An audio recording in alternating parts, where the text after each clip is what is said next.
અમરેલીની પાટીદાર દીકરી પાયલ ગોટીએ હાઈકોર્ટમાં અરજી કરી છે। ડીઆઈજી નિર્લિપ્ત રાયે સોંપેલા રિપોર્ટ મામલે કાર્યવાહી ન થઈ હોવાનો અરજીમાં ઉલ્લેખ। ડીઆઈજી નિર્લિપ્ત રાયે રિપોર્ટ સોંપ્યો પણ 1 મહિનાથી કોઈ કાર્યવાહી નથી થઈ તે પ્રકારની વાત પાયલ ગોટીએ કરી છે। અમરેલીના એસપી સંજય ખરાટ અને પોલીસ કર્મચારી સામે કાર્યવાહી કરવા અરજીમાં માંગ। સ્થાનિક સ્વરાજ્યની ચૂંટણી બાદ પણ કાર્યવાહી નથી થઈ જે પોલીસની નિષ્ક્રિયતા બતાવે છે તે પ્રકારનો આરોપ પણ પાયલ ગોટીએ લગાવ્યો। તેઓએ આગળ કહ્યું કે ભાજપ ધારાસભ્ય કૌશિક વેકરિયાના ઇશારે પોલીસે કાર્યવાહી કરી છે।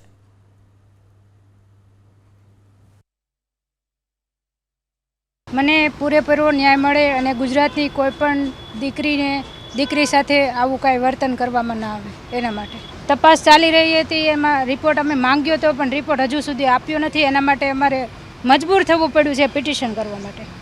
અમરેલીની પાટીદાર દીકરી પાયલ ગોટીએ હાઈકોર્ટમાં અરજી કરી છે। ડીઆઈજી નિર્લિપ્ત રાયે સોંપેલા રિપોર્ટ મામલે કાર્યવાહી ન થઈ હોવાનો અરજીમાં ઉલ્લેખ। ડીઆઈજી નિર્લિપ્ત રાયે રિપોર્ટ સોંપ્યો પણ 1 મહિનાથી કોઈ કાર્યવાહી નથી થઈ તે પ્રકારની વાત પાયલ ગોટીએ કરી છે। અમરેલીના એસપી સંજય ખરાટ અને પોલીસ કર્મચારી સામે કાર્યવાહી કરવા અરજીમાં માંગ।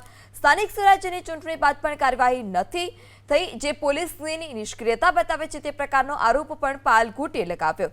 તેઓએ આગળ કહ્યું કે ભાજપ ધારાસભ્ય કૌશિક વેકરિયાના ઇશારે પોલીસે કાર્યવાહી કરી છે।